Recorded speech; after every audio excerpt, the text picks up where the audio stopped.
Hi everyone, जैसे कि आप लोग जान रहे हैं कि एसएसजीडी का एग्जाम चल रहा है। प्रत्येक दिन आप लोग को 4 शिफ्टों में एग्जाम चल रहा है और जो भी बच्चा का रिव्यू मिल रहा है उस रिव्यू के क्वेश्चन को हम लोग कलेक्ट करके आप लोग के बीच हर दिन डिलीवर करते हैं। तो सबसे पहले जो भी आप लोग आगामी एग्जाम देना चाहते हैं, ये जो लड़का अभी तक एग्जाम नहीं दिया है वह पहले इस कंप्लीट वीडियो को देखिए कि क्वेश्चन कैसे आ रहा है और उसका सही तरीका बनाने का क्या हो सकता है और क्वेश्चन को कैसा हमको अटेम्प्ट करना चाहिए कि मैक्सिमम क्वेश्चन को हम अचीव कर सके और मैक्सिमम क्वेश्चन जैसे कि 20 में 20 क्वेश्चन, 20 में 18 क्वेश्चन को कैसे अप्रोच से बनाए कि 20 मिनट के अंदर ही हर क्वेश्चन को आप लोग अटेम्प्ट कर दीजिए। तो आइए क्वेश्चन की शुरुआत करते हैं। जो क्वेश्चन आया है हमारे पास उसको पहले डिस्कस करते हैं। देखिए क्वेश्चन कह रहा है कि किसी लेन देन में हुई हानि विक्रय मूल्य के 1/5 के बराबर है तो हानि प्रतिशत ज्ञात कीजिए। यानी कि ये विक्रय मूल्य है, ये आपका कितना है, एसपी है और यहां पे लॉस हुआ है 1 यूनिट। तो आप लोग जानते हैं कि जो सीपी होता है एसपी प्लस लॉस होता है, एसपी प्लस लॉस होता है। यानी कि 5 यूनिट बेचा है, 1 यूनिट का लॉस हो गया है तो इसका एसपी कितना हो जाएगा, 6 यूनिट। तो रियल में जो उसको हानि हुआ है वह कितना प्रतिशत हुआ है, तो हानि हुआ है 1, उसका क्रय मूल्य है 6 × 100। इसको जब आप लोग काटिएगा 1/6 तो टोटल इसका वैल्यू कितना आता है, 16.67%। इतना प्रतिशत आपका हानि आ जाएगा। तो सही आंसर आपका क्या बनने वाला है, 16.67। ठीक, आगे देखिए अगला क्वेश्चन क्या कर रहा है, कह रहा है कि 40% और 20% की दो कर्मागत छूट की एकल छूट किसके प्रतिशत के बराबर होगी। यदि आप लोग को एक फॉर्मूला याद होता है इक्विवेलेंट डिस्काउंट का, इक्विवेलेंट डिस्काउंट का एक फॉर्मूला होता है। फॉर्मूला क्या होता है कि x + y - xy/100। यदि आपको इसको लिखना चाहते हैं तो x + y - xy/100 इतना प्रतिशत आता है। ठीक है, आप लोग सबसे पहले इसको क्या करिएगा,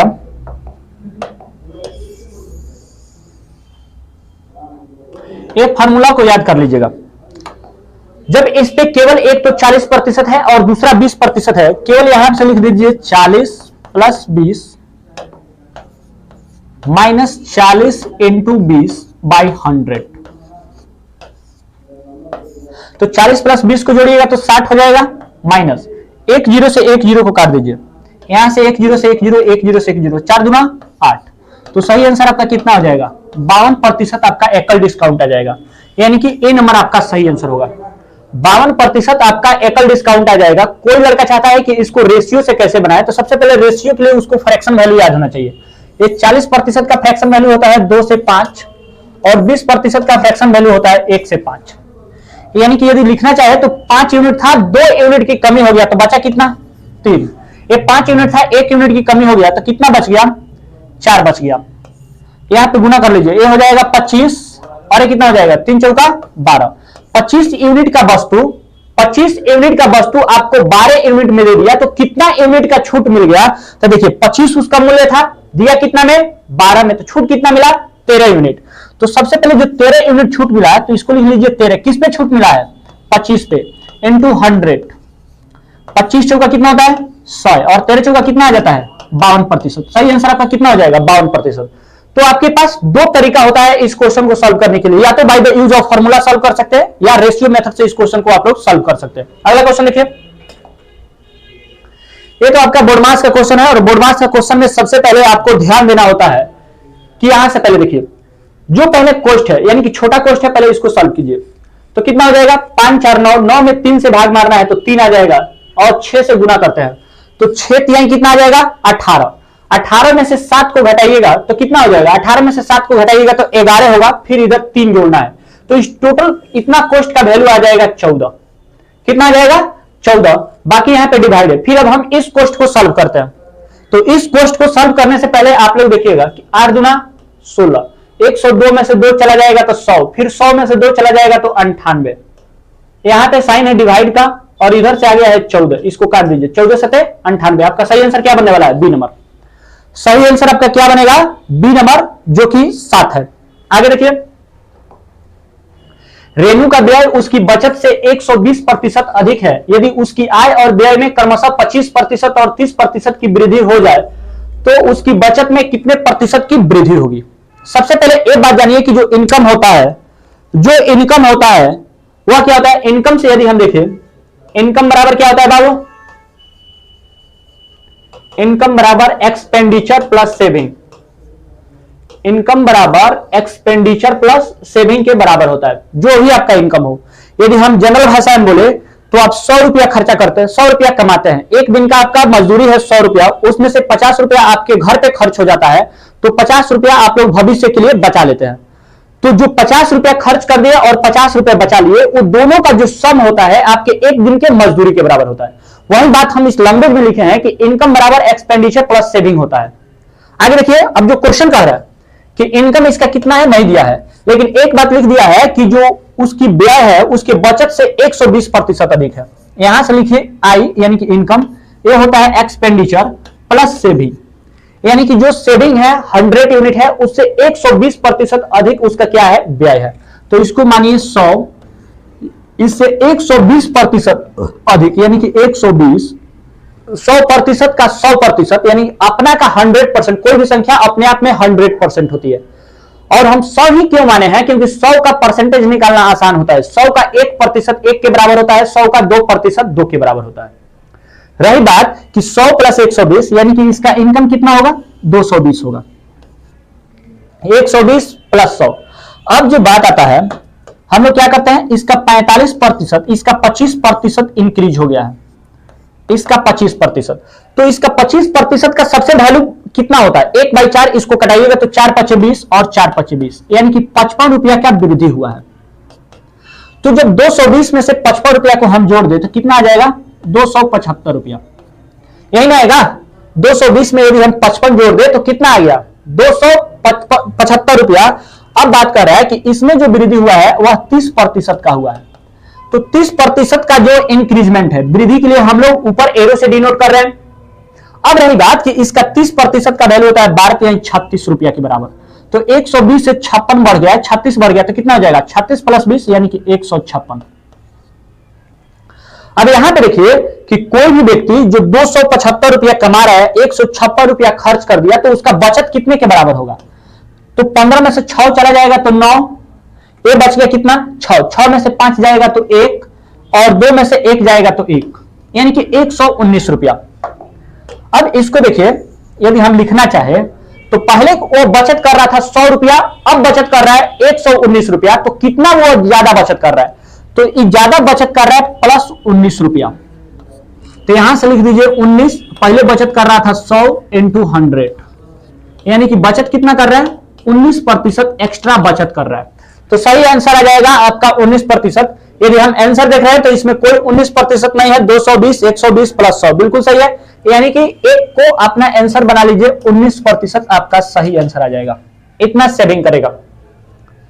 ठीक है, तो अगला क्वेश्चन देखते हैं कि हमारा अगला क्वेश्चन क्या कह रहा है।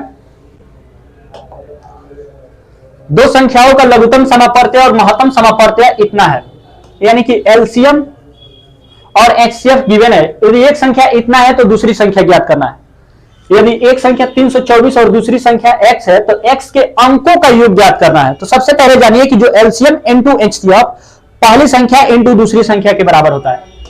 एलसीएम इंटू एचसीएफ बराबर होता है पहली संख्या इंटू दूसरी संख्या,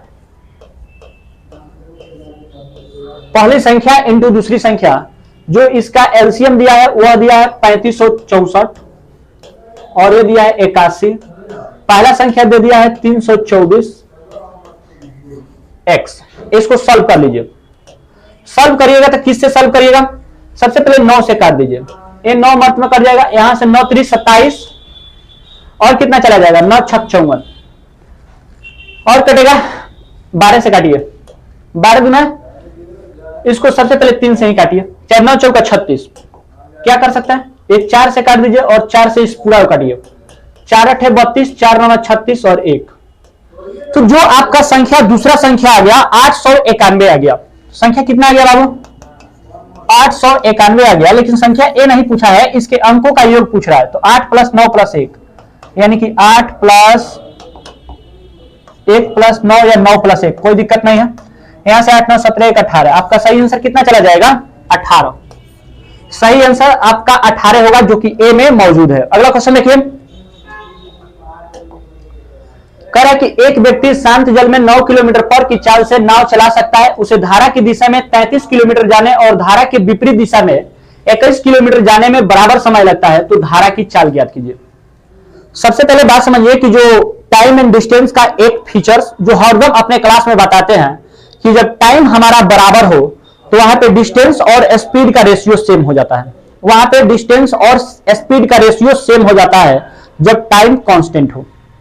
तो यहां पे क्वेश्चन कह रहा है कि जब धारा के अनुकूल जा रहा है तो उतना ही समय में कितना दूरी तय कर रहा है, तो उतना ही समय में जो इसका 9 किलोमीटर पर चाल की इतनी धारा की दिशा में 33 किलोमीटर की दूरी और धारा के विपरीत दिशा में 21 किलोमीटर की दूरी। तो हम मान लेंगे कि जब टाइम कांस्टेंट है तो डिस्टेंस का जो अनुपात होगा, डिस्टेंस का जो रेशियो होगा वह x प्लस वाई, यानी कि धारा के अनुकूल। तो धारा के अनुकूल शांत जल में नाव की चाल प्लस धारा की चाल यानी कि x प्लस वाई होता है, और धारा के विपरीत में यानी कि जो नाव की चाल को उसे विरोध करता है जल की चाल, तो x माइनस वाई हम मानते हैं। तो यहां से लिखिए कि इस डिस्टेंस कितना है, तो ये धारा के अनुकूल है। धारा के अनुकूल में जितना वह 33 किलोमीटर चल रहा है उतना ही धारा के विपरीत उतना ही समय में 21 किलोमीटर चल रहा है। तो रही बात की तो डिस्टेंस का हो जाएगा, स्पीड का जो इसका रेशियो आ जाएगा, स्पीड वह बाबू हो जाएगा, स्पीड का भी रेशियो यही हो जाएगा 33 और 21। रेशियो में कोई चेंज नहीं होता है, रेशियो में कोई चेंज नहीं होता है। लेकिन एक बात आप लोग को जरूर जानिए कि ये तो धारा के दिशा में चाल है। धारा के दिशा में हम मानते हैं x प्लस वाई, और धारा के विपरीत दिशा में मानते हैं कि x माइनस वाई, जहां x जो है शांत जल में नाव की चाल है और y जो है वह धारा की चाल है। इतना बात आप लोग कंफर्म समझ गए। यदि समझ गए तो एक बात देखिए कि एक रियल दे चुका है कि शांत जल में नाव की चाल यानी कि x का वैल्यू दे चुका है 9 kilometre per hour, 9 kilometre per hour. तो हम इसको लिख सकते हैं, देखिए बाबू कि x प्लस वाई का वैल्यू कितना है, सिंपल से इसको लिख लीजिए कि x प्लस वाई का जो वैल्यू है वह 33 है, x माइनस वाई का जो वैल्यू है वह 21 है। तो जो हमको शांत जल में नाव की चाल निकालना होता है तो दोनों इक्वेशन को जोड़ दीजिए। दोनों इक्वेशन को जोड़िएगा तो y से y कट जाएगा, यानी कि 2x का वैल्यू कितना आ जाएगा, 2x का वैल्यू हो जाएगा 33 प्लस 21 यानी कि 54। कितना आ जाएगा, तो x का वैल्यू आ जाएगा 27 यूनिट। कितना आ जाएगा बाबू, 27 यूनिट। लेकिन रियल में उसका वैल्यू है 9 किलोमीटर पर आवर। यहां से जब हमको y का वैल्यू निकालना है तो समीकरण 2 में से समीकरण 1 को या समीकरण 1 में से समीकरण 2 को माइनस कर दीजिए।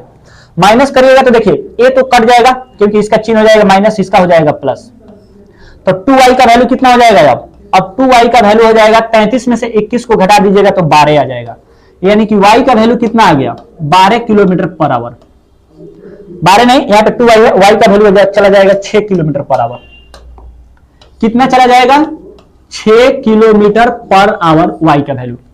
लेकिन एक बात हमसे रियल वैल्यू दे चुका है, जो x का वैल्यू है 9 किलोमीटर, यानी कि यदि लिखना चाहे कि 9 का वैल्यू कितना दे दिया है 27, तो 1 का वैल्यू कितना हो जाएगा 27/9, 27/9 यानी कि 1/3, 1/3। तो y का आया है 6 किलोमीटर, तो y का यानी कि चाल कितना हो जाएगा, y बराबर 6 सही 1/3, यानी कि इसका स्पीड हो जाएगा 2 kilometre per hour. Real speed आ जाएगा 2 किलोमीटर पर आवर धारा की चाल। तो सही आंसर क्या आपका आएगा, 2 किलोमीटर पर आवर। तो उम्मीद करते हैं आप लोग समझे होंगे। आगे देखिए, अगला क्वेश्चन कर रहा है कि 8 क्रमिक सम संख्याओं का औसत 65 है। यदि अगली 4 क्रमिक सम संख्या शामिल कर लिया जाए तो सभी संख्याओं का औसत कितना होगा। सभी संख्याओं का औसत कितना होगा, एक बात जानिए कि सबसे पहले क्रमिक सम संख्या है 8 गो है, 1 2 3 4 5 6 7 8 है।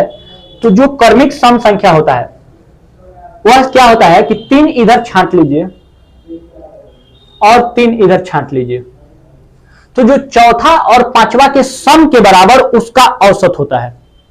यदि विषम संख्या रहता, जैसे 9 संख्याओं का कहता, तो 4 उधर 4 इधर, पांचवा संख्या उसका औसत हो जाता। लेकिन सम संख्या कहा है क्योंकि इससे थोड़ा सा कठिन होता है कि चौथा प्लस पांचवा। तो हम मानेंगे कैसे बाबू क्योंकि उसके बाद अब देखो ना, इसका औसत 65 है, तो सम संख्या की बात करेगा तो यह संख्या 64 होगा और यह संख्या 66 होगा। इसी दोनों का जोड़ के 2 से भाग मारिएगा तो आपका 65 आता है। तो इससे पहले वाला क्या होगा बाबू, इसके पहले वाला 62 होगा, इसके पहले वाला 60 होगा और इसके पहले वाला 58 होगा। इसके पहले देखें, इसके बाद वाला तो ये हो जाएगा 68, ये हो जाएगा 70 और ये हो जाएगा 72। अब क्वेश्चन में कह रहा है कि 4 संख्या और जोड़ दिया जाए, मतलब कि इसके आगे वाला 4 संख्या और जोड़ दिया जाए।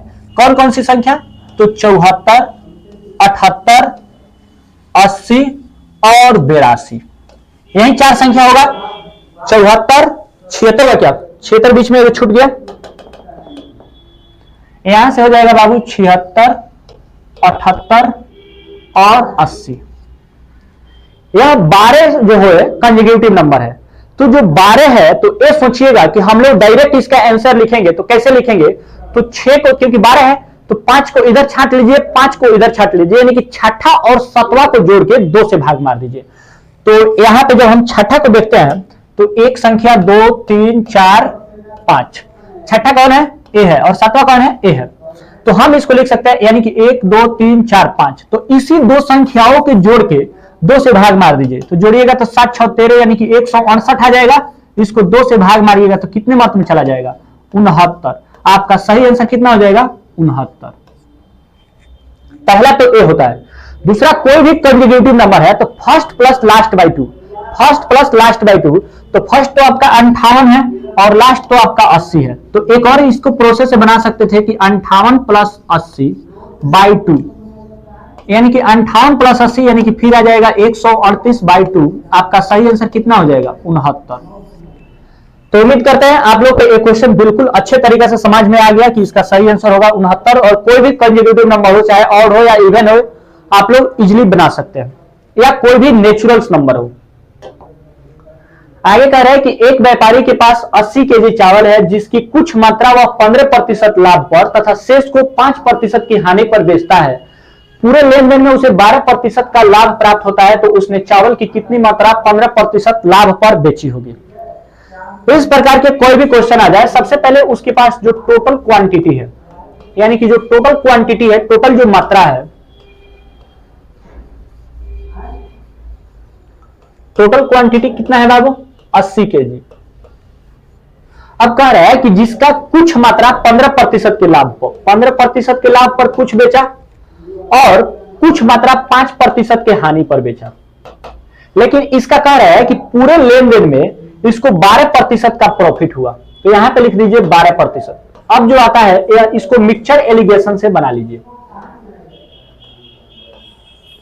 मिक्सचर एलिगेशन से बाबू बना लीजिए। और वहां पे हम लोग कौन सी संख्या लिखते हैं, तो केवल जो संख्या लिखते हैं वो देखिए कि यहां से देखिए 15 में से 12 जाएगा तो यहां पे होगा 3 यूनिट, और 12 में से, क्योंकि -5 से तो घटा नहीं सकते हैं, तो बड़ा में से छोटा को घटाइएगा, तो 12 में से -5, 12 माइनस -5 यानी कि 12 प्लस 5 यानी कि ये आ जाएगा 17 यूनिट। तो 17 यूनिट प्लस 3 यूनिट यानी कि 20 यूनिट टोटल मात्रा है, और 20 यूनिट का जो टोटल वैल्यू दे चुका है वह दिया है कि 80 केजी। कितना दिया है, 80 केजी। तो 1 यूनिट का जो वैल्यू हो जाएगा 20 केजी। तो यदि हमसे पूछता कि 5% के 1 यूनिट का वैल्यू 4 होता, 1 का वैल्यू होता 4, तो कहते हैं कि एक, यदि हमसे पूछता कि 5% के हानि पर कितना मात्रा सेल किया है, तो 3 × 4 यानी कि 12 केजी। लेकिन क्वेश्चन में पूछा है कि 15% हानि पर कितना मात्रा सेल किया है, तो 17 यूनिट। 1 यूनिट का वैल्यू है 4 केजी, तो 17 यूनिट का वैल्यू हो जाएगा 17 × 4 यानी कि 68 केजी। कितना हो जाएगा बाबू, 68 केजी आपका सही आंसर होगा, जो कि बी में है।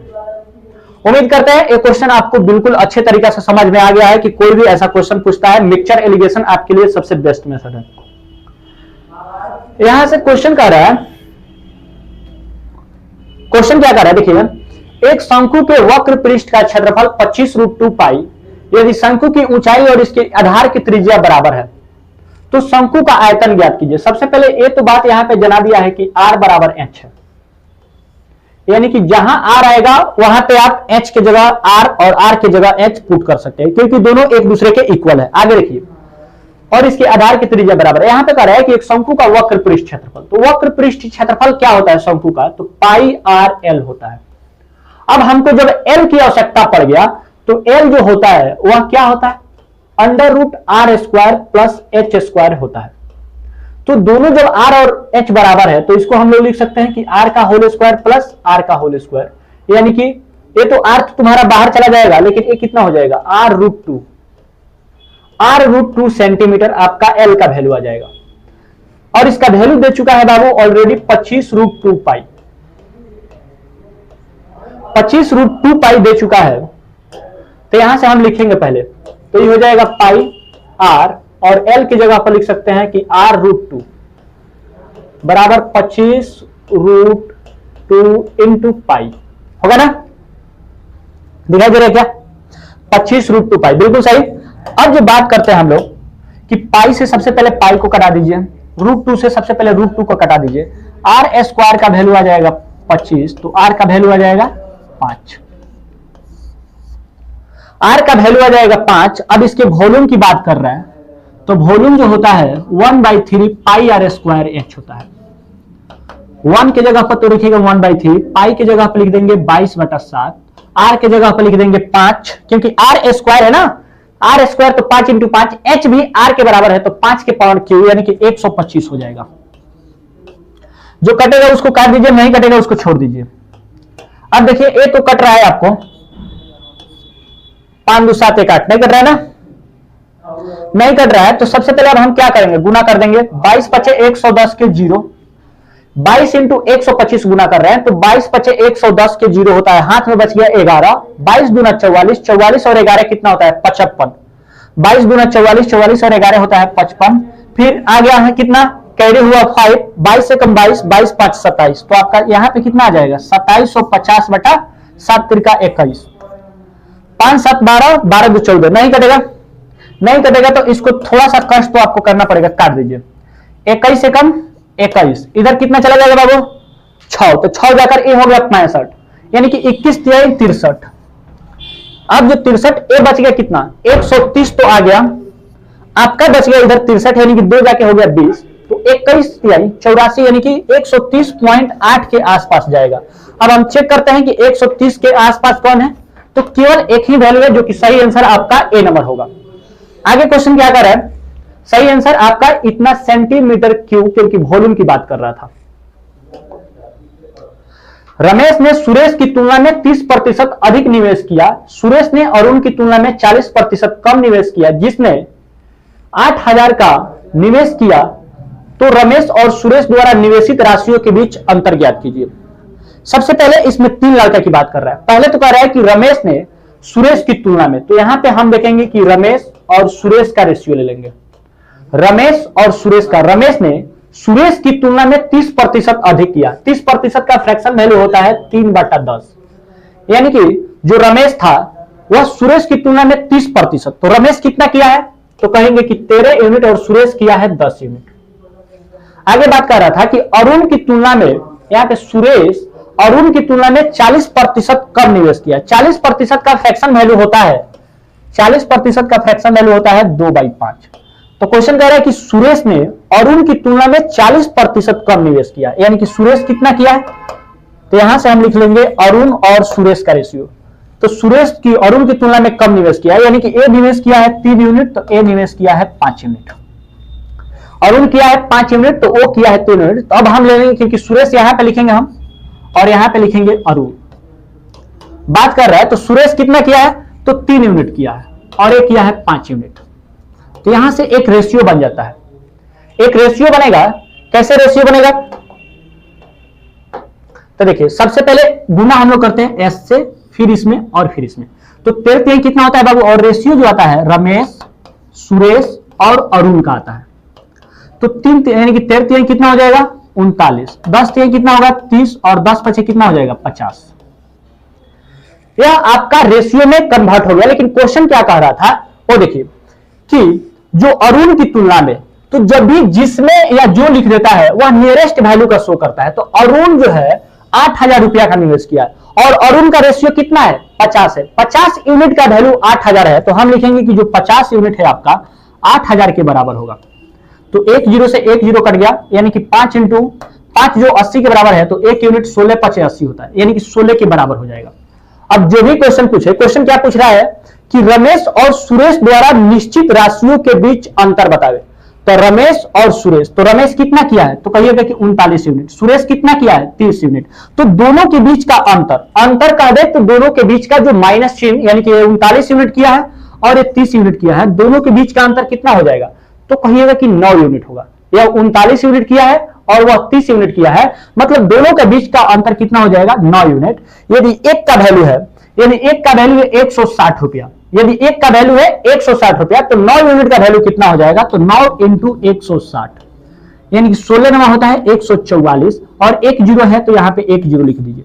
दोनों के बीच का जो अंतर हो जाएगा 1440 रुपए के अंतर के बराबर होगा, 1440 रुपए के अंतर के बराबर होगा। तो सही आंसर आपका क्या होगा, डी नंबर। सही आंसर आपका डी नंबर होगा।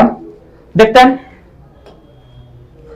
तो आज का ये जो हमारा छोटे क्लास रहा, जिसमें हम आप लोगों को बताने की कोशिश किया है कि क्वेश्चन का सही अप्रोच क्या होता है, कैसे क्वेश्चन को सॉल्व कीजिएगा। तो मात्र एक ही, यानी कि एक ही प्रोसेस लगाइएगा, उसमें कुछ कैलकुलेशन कीजिएगा, फाइनल आंसर तक पहुंच जाइएगा। तो मिलते हैं अगले वीडियो में, तब तक के लिए बाय बाय, जय हिंद जय भारत।